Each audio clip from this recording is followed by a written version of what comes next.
Welcome to the Mockingcast, the podcast of Mockingbird Ministries. I'm David Zoll, your host, and in just a few moments, I'll be joined by my co-hosts, Sarah Condon and RJ Heyman. We come to you every other Friday to explore a few of the places where we currently see grace and its absence playing out in unexpected and compelling ways. We're glad to have you with us. Praise the Lord. Praise the Lord. God. Well, here we are at the 2019 Tyler Conference. When we first did this, I never thought there would be a 2019 Tyler Conference. I never thought there'd be any Tyler Conference, to be honest with you. But I'm so thrilled that you're here. We're recording this one live for the sake of the tape. We're recording this one live in front of an audience. And filling in, since RJ Heyman is such a big personality, we needed two people to fill in for him. Why don't you introduce yourselves? I'm Aaron Zimmerman. I live in Waco, Texas, where I'm an Episcopal priest, although in Tyler, it's just me. It's just me. You're going to get the real unfiltered. No collar. It's just going to be industrial strength Zimmerman. I love that. In a tie, though. In a tie. That's right. To be clear. It's a little Dead Poet Society. Yeah, I don't know what's happening. I get that. Anyways. And I'm Matt Magill, and I do a whole lot of things in Tyler, but nothing as important as steering the Mockingbird committee. And, Matt is the reason for the season. Yes, baby. I think, in terms of the Tyler Mockingbird Conference, at least. Yeah. And we're grateful to you. Man, we're so excited. And who else is over there? Oh, sorry, me, Sarah Condon. I was like, who else is here? My name's Sarah Condon, and I'm regularly on the Mockingcast. And am I supposed to say what my job is? I'm from Houston. Favorite ice cream? I'm the campus missioner, which is diocesan talk for chaplain for Rice University. Okay. Go Owls. Go Owls. I keep wanting to say University of Rice because I went to University of Mississippi, but that's not the same thing. And so, yeah. Well, it's fun to do this, together and to see you guys. Normally, Sarah and I are looking at each other through screens, and we can edit out everything that sort of is bad or uncouth. Mm-hmm. And we can still edit, but you guys will know what we've edited. So, don't tweet, don't live tweet this, please. That sounds self-important. Okay. The theme of this conference is the future of grace. The future of grace, and we've got these very kind of Dire Straits looking posters all around. And Matt and his team put together these incredible videos. So when I was thinking about the articles we would discuss for the Mockingcast, I thought we could do some slightly future-themed pieces. And I'll be very interested to see where you guys take this, because the first one is one from Slate, the website Slate, by Jane Hugh. And the title is Texting Means Never Having to Say Goodbye. Texting means never having to say goodbye. And she writes this. She says, I realized I couldn't remember the last time I'd said got to go or even bye in an online conversation. I asked some friends in a group if they ever say goodbye when they chatted digitally.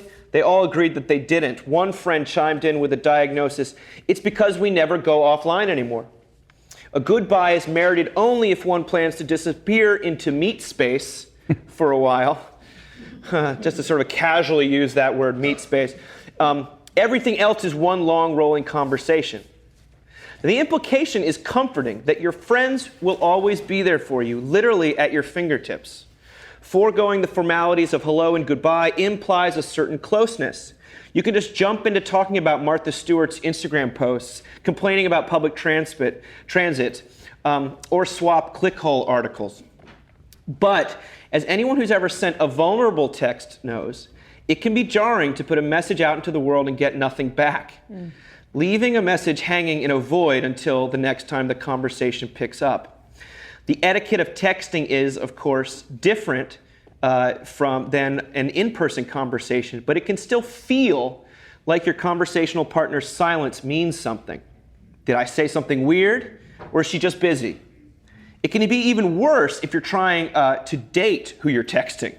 Is a slow or non-existent response a sign of disinterest? Or did something horrible happen to him? And then he mentions, a friend of mine actually began searching the local obituaries 5 days after a guy she'd hit it off with abruptly stopped returning her texts. But Jane, who here is surfacing sort of a base level of stress that results when there's no sort of ever closure to a conversation. She ends by referencing a study of young people who communicate exclusively through texting. And Michel, a 14-year-old boy in the study, said he'd rather get a harsh reply than be ignored. And Georgia, 16, explained a thought process that many of us are familiar with. Maybe this person was engaged in the conversation but suddenly had to do something else. Like he'd opened the message, but afterwards he went away. Then the girl starts making thousands of questions and she worries. Georgia herself longs for simpler days. I think that before this feature existed, the feature that says when someone has seen your message, things were better. She told research. Research indicates that we expect swift responses, and it is at the very least irritating to us when we don't get what we want. People younger than 35 thought one should text back somewhere between a few minutes and an hour. It kind of turns texting and the way we communicate into something, what they're describing is something quite demanding, and yet which there's no closure. But I also love this picture of the fact that you're in constant touch with people. And they also cite a study that says people who text more frequently report higher levels of happiness. So since neither of you have returned my texts about this article, what did you think about it? I mean, I like that it's open-ended, so that's always like fun for me. And I text a lot, or I can actually, I text a lot, but it'll happen sort of certain days I will, certain days I won't, and I can actually tell that I'm happier on the days that I'm texting people. But I'm also super into memes. So, like housewives memes and drag queen memes are my favorite things. Your meme to game send is people. strong, It's I will strong. say. It's strong. You're good at this. So, like, I like that. It also reminds me a little bit of like the intimacy of like when we're like when you go through a day and even if it's a hard day and you find yourself sort of talking to God a lot. There's that kind of open-endedness to me that's really beautiful. That that I love, but. As I will say, as a pastor's wife, priest's wife, as we say in the Episcopal Church, I love this less. Yeah. Because are you familiar with it'll be like 8:45. We'll just be trying to watch our shows about like food, which is what we watch at night because it's like not stressful. And somebody will text my husband. And Facebook Messenger is because very few people have my cell. Oh. Not in the intentionally. Condon household. Yeah. Yeah. It's on the front of the website. But the Facebook message. Just kidding. Yeah. HolySpiritHouston.org, and then the Josh next Condon's thing. phone number. Yeah. No. 24/7. Yeah. But I have to do the D&D every night, not Dungeons and Dragons. I'm a Christian. I don't play that. But the Do Not Disturb, this feature, it's great. But that goes on every night because there are people that so there's good things in the always on, can be connected, right. But there's also the downside. Where I experience this is with I have certain family members who I will not now name and publicly shame, but who it's like they have a phone but they forgot they're supposed to use it occasionally, and so you'll text them and the phone will be off and I won't hear back for days on end, and I find myself getting angry. So there's the part where you feel the silence is judgment, and that's kind of what this article is about. But I've experienced it as it's a mirror to my own self-importance. I thought of a funny thing. I will share it with you now. What do you mean it's not the most important thing for you to respond to right now? I demand your approval and acknowledgement or something like that. So, this person is playing with their children or, spending time with their loved ones. But I'm about recognize me, affirm me. I'm not proud of that. It is what it is. Magill can't relate to that. Well, it seems like sometimes that because you're more self-actualized than I am. Perhaps. According to Paul Zoll, I definitely am. Yeah, I he know. told me. You're glowing. I can see. He's got a Thank chart. You. Yeah. Thank you. I wonder sometimes if the phone has become like a portable prayer device, except that it's not going to God, it's going to one of our friends. Like I literally find myself in my loneliest times, like flicking through all of my contacts. Who can I text? Who can I text to not feel lonely? Oh, damn! You You just know? got vulnerable, Miguel. Well, I mean, I like it. no time like the I'm here present, for man. it, You know what I mean? yes. Like that really seems to be like it's almost an aversion to solitude. yeah. Yes. Ooh. Well, that's definitely, I think, the case with a lot of texting. I thought this interesting that we almost always interpret silence as judgment. Yeah. Like we immediately go towards, there's a no involved here. When most of our texting, at least the sort of insecure type of texting, what's underneath the text is usually, do you love me? Yeah. Affirm me, Yeah, for sure. answer me, acknowledge me. Right. And that is sort of what the internet itself is kind of allowing us to voice that. And not that it's not new.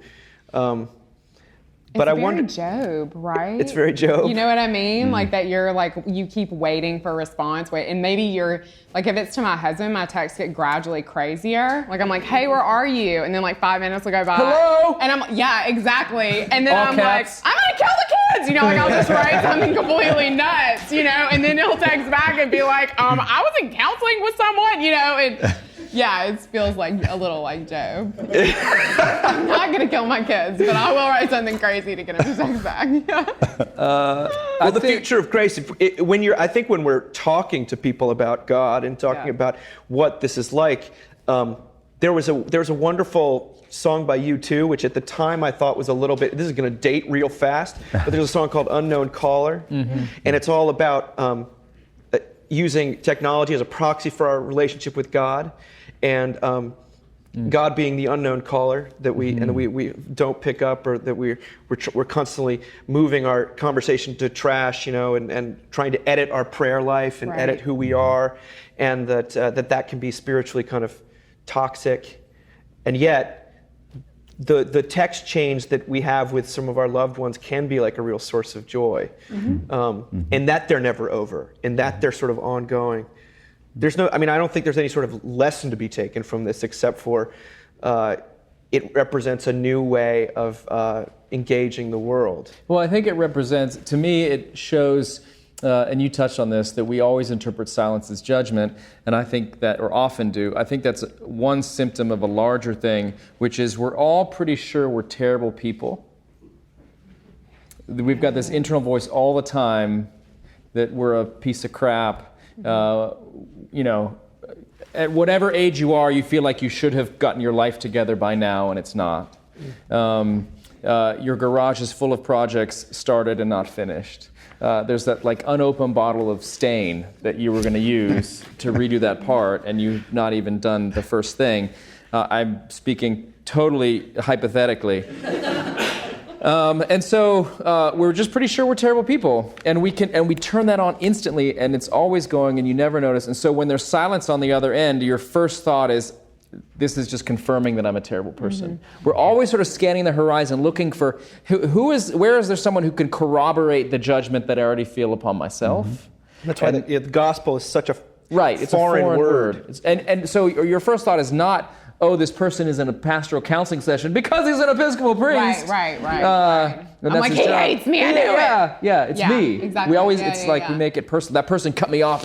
As opposed to, maybe the wife is in labor, or maybe there's a sale at Gap. Right. It's not about you. Is Gap still selling It's clothes? hanging on. Yeah, okay. Old Navy's great. Old Navy. Old We all Navy know is about good. we all know about Old Navy. Yeah. Old Navy is clothing the entire country, as far that's as I right. can tell. Yeah. Anything else from you? I was just thinking about phone calls. I was thinking about the old beep, leave a message. And I remember a story about a pastor that a pastor told one time where he was calling, and he got the answer, and the answer machine came on, and all it said was, "Who are you, and what do you want?" And he went, That's too heavy. Existential, man. Who am I? And what do I And want? what do I want?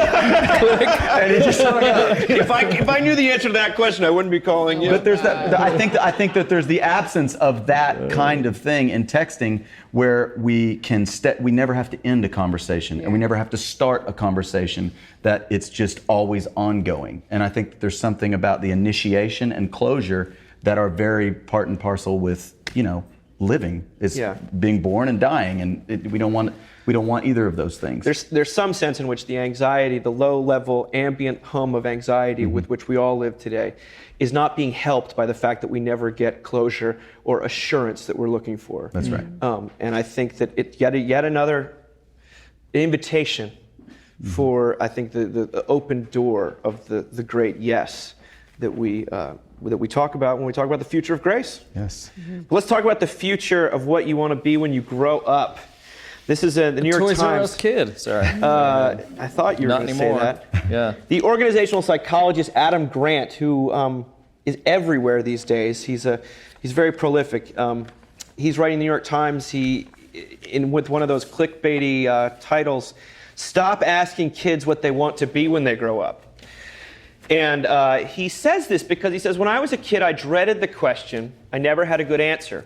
Adults always seemed terribly disappointed that I wasn't dreaming of becoming something grand or heroic like a filmmaker or an astronaut. My first beef with the question is that it forces kids to define themselves in terms of work. When you're asked what you want to be when you grow up, it's not socially acceptable to say a father or a mother, let alone a person of integrity. This might be one of the reasons many parents say their most important value for their children is to care about others, yet their kids believe that top value is success. When we define ourselves by our jobs, our worth depends on what we achieve." And he goes on, he says, say you do manage to overcome the obstacles in your way and become what you said you wanted to be when you grow up, there's another hurdle. Careers rarely live up to your childhood dreams. In one study, looking for the ideal job left college seniors feeling more anxious, stressed, overwhelmed, and depressed throughout the process, and less satisfied with the outcome. As Tim Urban writes, happiness is reality minus expectations. If you're looking for bliss, you're bound to be disappointed. This explains research showing that people who graduate from college during a recession are more satisfied with their work 3 decades later, because they don't take it for granted that they have a job. Isn't that interesting? When I was a kid, I was supposed to say I wanted to be a cowboy. And the closest I've come is just doing conferences in Tyler, Texas. We do have those chaps. So, you have those chaps. And listening to a lot. I do have. Hey, wait a second. Yeah. Was that not public information? So, what did you want to be when you grew up? Yeah, Sarah, you go first. What do you think of the article, too, Sarah? Well, I mean, yeah, I think there's always this thing in parenting right now where we're all saying like, oh, we really want we want our child to be empathetic and to care about others. And then there's like this very thin veil, and just behind it is like, you better rule the world, kind of thing that we just try to keep hidden behind this niceness. Be an empathetic hedge fund manager. Exactly. Yes. And I think that's what our kids are feeling, for sure. I wanted to be, I had said this before, I don't know if I've said it here, but when I was growing up and you had to write back then they'd ask you and you would write it in the blank. And I always said a nun and a housewife, because I didn't know any ordained women when I was a little girl. But I knew that I could be a nun and a housewife because I had seen The Sound of Music a lot. And so that was always like my deepest desire, was to be Maria. And incidentally, right before I got ordained to the priesthood, I got a really short haircut, like way shorter than this. It's not dissimilar. Way shorter than this. And I was in a white robe and somebody handed me flowers. And I was like, I feel like God spoke that over me. You know what I mean? So, You are Maria. I'm a nun and a housewife. Yeah, it worked out for me. So, Praise God. yeah. Yeah. I think I wanted to be, in my heart of hearts, I think I wanted to be Chris Robinson from the Black Crowes. There was a big hug that our listeners can't see between Magill and me. It was a deeply personal, intimate That was a real moment, yeah. Yeah. That was special. Yeah, I mean, I think I gravitated towards that, but I would have never actually vocalized that out. I mean, said that to anyone. I told made it people I possible wanted for to be you a scientist. to do Yeah, that, that's to- right. to- That's right. yeah. That's right. Magill, making my wildest dreams come true. Man. But I think the thing that what was interesting to me about this article is that he said, like, don't force kids into thinking that their identity is based on their job. Good, 100%. Agree with that. He said, make sure that their identity is based in being a perfect person. Right? He says, like, your kid should say, if they're self-actualizing, if you're a good enough parent, your kid should say, I would like to be a person of integrity. I mean, what an a-hole if somebody says that. Yes. Like, I hate you now. Like, how pretentious is that? Like, I want to be I mean, yes, Hey, it's little true. Jimmy, what do you want to be? Yeah. Person I'd of integrity. like to be a person I'd of like, integrity. I mean, it's very Ned Flanders, and everybody hates Ned Flanders, right? Because he's Yeah. like so perfect all the time. So I think he's like, he almost saved you, but then he gave you even a heavier burden. Think Tucked about in there really invite nicely, them to isn't it? think about what kind of person they want to be. Well, gosh darn it! Like, what I want to do is eat buffalo wings all day, but I'm not allowed to say that, so I have to say something else. That sounds good, but it's not really true. So, anyways. That's so true though, because if you ask kids like, what do you like? If you say to your kid like, we could do anything. What do you want to do? They're always like, I want to eat candy and go to Disney World. Yeah, You're like, okay, that's what they actually want. Yeah, I mean, like, what Yeah. what is that going to accomplish? Like, Yeah. yeah. Were you guys told, like I was, that you could do anything? Yes. That you wanted to do? Yes. Like, my mom still says, like, you could have done anything you wanted Yeah. to do. And I'm Yeah. like, that's such a wide door that actually increased the pressure. Yeah. Oh, yeah. Like, why Yeah. not say you're clearly not athletic? Well, he quotes. Yeah. or something. I mean, you should sing. Or You something are not good at that. Yeah. He quotes Chris Rock, Yeah. right, Aaron? He says, like, maybe 4 kids in a class could do anything they wanted. The rest should learn how to weld. Yeah. And just be happy with that, Yeah. Well, it does stress. This idea that college seniors, especially when they're told that they need to optimize their opportunities and do exactly what it is they love, which is also extremely going to earn them a lot of money. That's a whole lot of pressure to put on anyone. And I watch in my work, and now Sarah, you're going to be joining me in this field of working with undergraduates, and I sit across students who are petrified that they're making the wrong choice. Because it's the same as it is with like a soulmate type thing. If there is one perfect career out there for you, then God help you if you choose the wrong one. Yeah. Right. I blame Jack Palance. Jack Palance, So Curly from... Curly from City Slickers. Yeah, Billy Crystals is like, what's the secret of life? And he's like, this. He holds up his index finger, and Billy's like, what? Your finger? No, one thing. Like, find the one thing and do that. So obviously that idea existed before him. It's paralyzing to think that there's the one right person and the one right job and the one right path, and if you don't get it, your life will be over. I mean, nobody can live with that. So. And does anyone ever consider themselves a grown-up? I mean, I don't know if they actually do. That's the other thing. Like, the idea that you ever get to a place when, A, you're grown up and you are who you wanted to be. Everybody who gets success says the same thing. Like, I thought this would make me happy, but I'm still the same neurotic person I've always been. And don't you become the sort of empathetic person that this author suggests we ought to by failing to become what Right. you want to become? It comes through the cross, not not through the achievement. Yeah. Exactly. Yeah. You never become more empathetic through achievement, ever. That doesn't happen. It's impossible. Yeah. Right? Yeah. You don't learn compassion through achievement. Yeah, John Mulaney has talked about being on SNL with when Mick Jagger was performing, and Mick Jagger just goes like, Diet Coke, and holds out his hand, and somebody just puts one in his hand. And so I was like, new goals. But 2, I mean, that will warp your view of the world. Right. If you have that level of, service that you've achieved. That is a perfect lead-in, as always you give us, Sarah, to the final piece that we're talking about today, which is a doozy from Father Stephen Freeman, who we talk about quite a bit on the Mockingbird website, and we occasionally reference him here on the Mockingcast.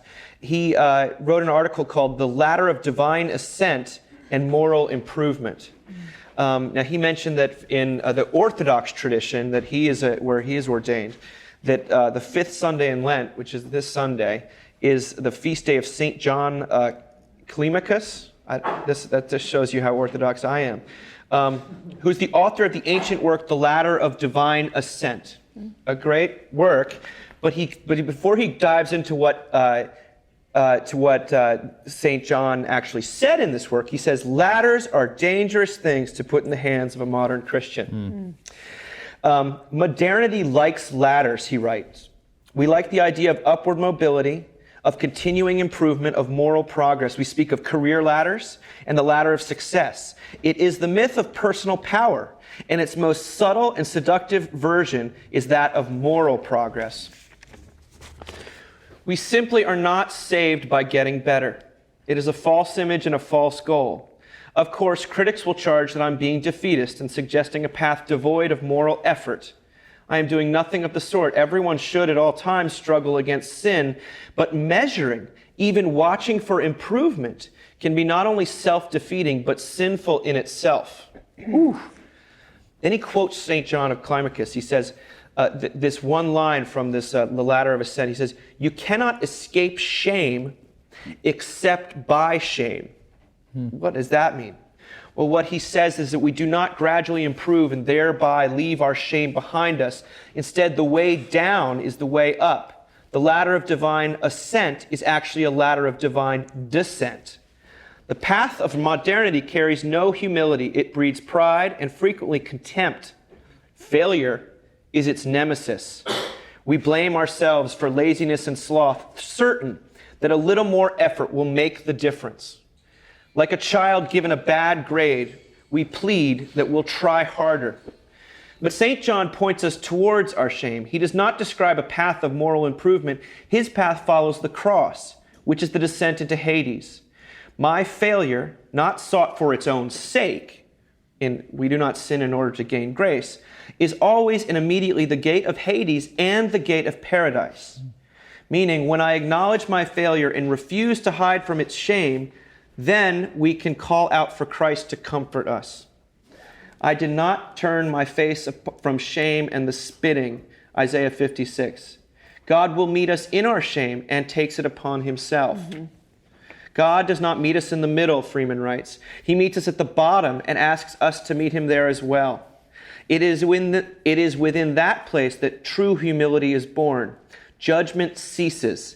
If I accept my shame in union with Christ, how can I judge another? Indeed, it is largely my efforts to avoid my shame that makes me judge my brother. We can only avoid judging if we, quote, see our own transgressions. The constant nagging voice demanding improvement and excellence is not the voice of God.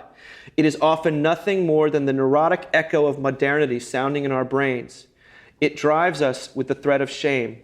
However, Christ has trampled down shame by shame and invites us to do the same thing. You cannot escape shame except by shame.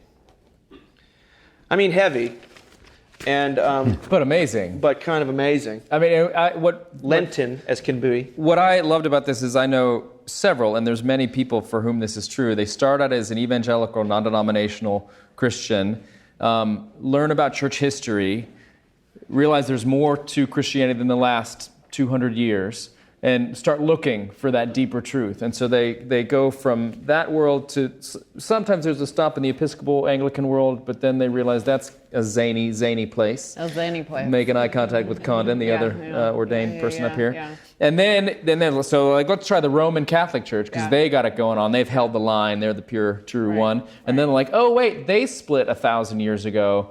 And the one that goes the farthest back and is the best is the Orthodox Church. And so there's all these folks that have made that journey and found themselves there. And I wonder if those are some of the people who then sit in front of Father Stephen Freeman, and as he quotes, he says, I often hear the sad confession, I don't feel like I'm a very good Orthodox Christian. And he says, the Orthodoxy is considered the Marines of the spiritual life. And isn't that amazing that even when they've gotten there, they still feel like we're not good enough. And I don't know a single Christian that actually thinks they're doing a good job of it. Orthodox, evangelical, Episcopalian, Baptist, whatever. And I think what I always try to tell people, and I think he's trying to tell people this, and what Mockingbird is trying to tell people, is that when you have fallen flat on your face, when you are the mayor of the little French town in Amelie, and you wake up in the shop window after binging on chocolate during Lent. That's, chocolat. Chocolat, yeah. There's only 2 French movies I've seen. Yes, that and the Triplets of Bellevue. So covered in chocolate after you've been talking about the evils of it. I mean, it's like a teetotaler waking up hungover. Like that moment, that's what he's talking about. That's where you find God working, because that's when grace is real. And so if you're aware that you're not a God Christian, you, as Robert Capon says, you are God's cup of tea. Like you're in exactly the right place. And that's what he's trying to tell people. Like, there's not a single good Christian in the world. I mean, there was one once. Yeah, I feel like I'm out of phase, right? Like you drive through life with only a rearview mirror, and I only understand my life looking back on it. So it's only by kind of looking back and those face to palm moments that you realize that you have the opportunity for repentance, or looking back and going, what the hell was I thinking? What was I doing? That you get born again to God's grace retroactively. So that's, that you sort of reimagine your past redemptively, even as you tripped through your present, not having any idea what you were doing at the time. That's deep. Well, it is, though. Let me just sing this. This is a line from a song that I wrote. Here we go. Good, because RJ sometimes RJ sings. sings He does? sometimes. And now... Only the Little Mermaid. Okay. There's an old man in me who one day I will be, who'll look back on these days I now live. The consequences he hates, but understands my mistakes. And the man I am now, he forgives. So that there's this future me that leans into forgiveness for the old me, because the old me no longer lives, but Christ. So that seems to be something about like getting away from shame by going through shame, not pole vaulting over Good Friday. To get to Easter. Seculosity. That's right. Sarah, what's running through your mind? I have a couple of different thoughts, and they're a little bit all over the place. One thing I think we have to be careful of sometimes, I just think our tendency is always to make a law and to figure out a system. And so I was actually teaching women's Bible study last night, and we were and I sort of ended with but all we need to have in God is faith. And I love the women that I teach this Bible study to, because we've been doing it for a long time together, and they're like good law gospel spotters. Yeah. And one of the women was like, but do we even need faith? Ooh. I know, which I was like, excuse me. Who's teaching this class? I know. But which I think is a really good question, because often we say that, even in these circles, we need faith, and then it becomes, well, how much? Do I have enough? And that becomes its own kind of moral, what does my faith look like? That I remember even as a teenager being like, do I have enough faith in God? That was a thing that haunted me. Yeah. And so that becomes its own measurement. I think neediness is a better word than faith. Because I think we can all agree that we're needy, and I think that needy isn't a thing that we have to make look good, whereas faith is, That's good. I'm going to say this next part carefully, because I'm really not supposed to talk about this, but here we go. Bring it. This is why you're here, Sarah. Right. We have a family member that we did not know about.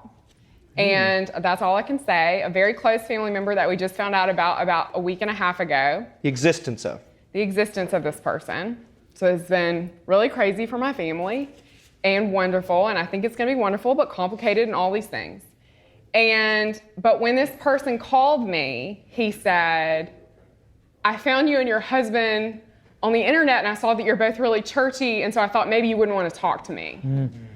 And I think that is just the worst thing we've done to Christianity, is that we've turned it into this thing that is so moralistic, that is so can you be better, and what does it mean to look like a good Christian, that we just scare all the people who really need it off. Yeah. And so yeah, I can't read this and not think about that. Like, what do we do when we make it? I mean, I was on the way here, and sometimes I'll listen to Christian radio, which is especially scary in this part of Texas. I feel like I'm No offense. Yeah, no offense, guys. But I mean, I'm from Mississippi, so it's scary there too. But there was this person, she was talking about, and it was a woman, so I was like, oh, I'm a sister, I'm gonna listen to her. And she was just saying, like, if you don't, and I'm not even gonna say what the issue was, but she's like, if you're not out on the streets fighting for this issue, if your church isn't talking about this issue,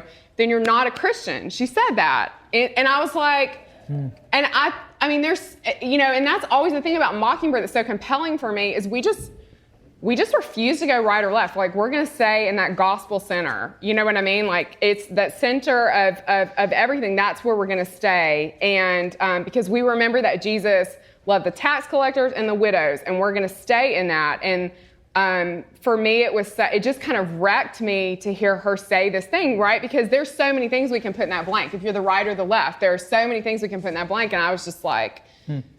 So then I found a station that played rap in Spanish, and I listened to that the rest of the way. There are some good things about radio in Texas. Yes, yes. I was thinking recently, because it's getting near the end of Lent, and Holy Week is coming, and this reading on Maundy Thursday, the Last Supper, and Jesus gets up from the table, and to me, the thing that I'm constantly trying to combat as a preacher and as a pastor is what people think God is like. And they never look to the Bible. People that have gone to church their whole life never actually look to the Bible. They've gotten it from culture or from what grandma said, or who knows, or a horrible preacher at some point in their life, or some well-meaning but really off-brand friend. Off-brand. Yeah. Mm-hmm.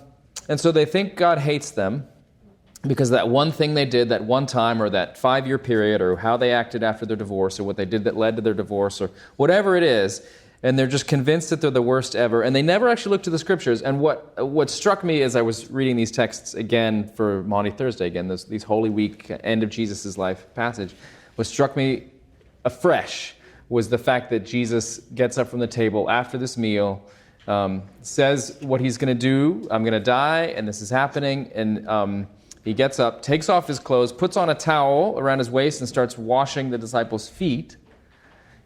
And he's going, you can just picture him going around to the room, and he gets to Judas, and he washes Judas's feet. I mean, the text doesn't say that, but I mean, it makes it clear that he does everybody in the room.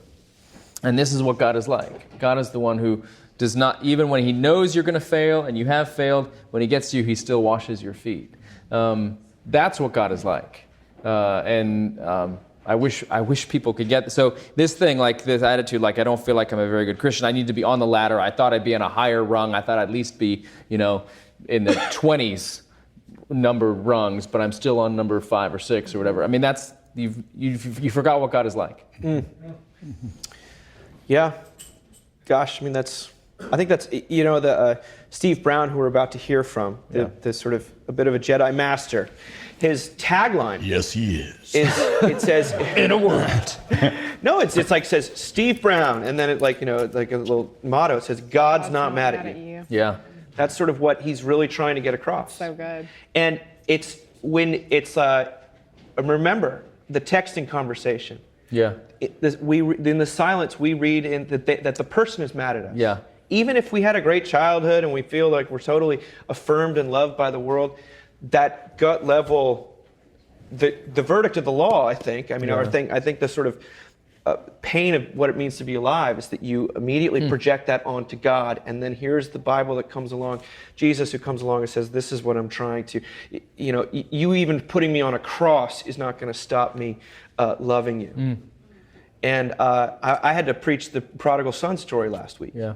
And That's a it's tough all of passage. this. It's all of this. I mean, it's the son, the self-indulgence, the failure, which leads him into this close relationship with the father, and the self-righteous scorekeeping older brother, and who's successful, who it distances from the father. Yeah. and who kind of, you can only imagine, comes back with a machine gun and mows down the entire party. Right. And yet we learn that that's not the end of the story. The Pharisees were able to execute him. And yet here we come, as, spoiler alert, Easter, it's coming, and God's not mad at you. This is how far I have to go to make sure you know that. Well, let's end there, since we get to hear from Steve now. Yes. Though you people listen to the podcast, Don't. it might be a few weeks. We might not ever share it with you. In which case, don't take our silence as a judgment. That's right. We love you. Thank you for being with me, guys. Thanks, Yeah, guys. thanks for singing, bet. man. Oh yeah, for Yeah, sure. man. Yeah. Thank you for being Gonna here, be man. more of that tonight, man. All right, blessings to you. All right. All right. There we go. Thanks, Thanks for everybody. listening.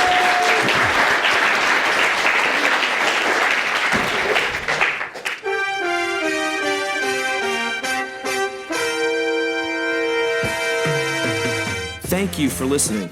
Remember, you can find us on the web at www.mbird.com. And we'd always love to hear from you at info@mbird.com. Audio production for the Mockingcast is provided by the Narrativo Group, and if you like what you've heard, please do drop over to iTunes and leave us a rating and review. Until next time. Praise the Lord. Praise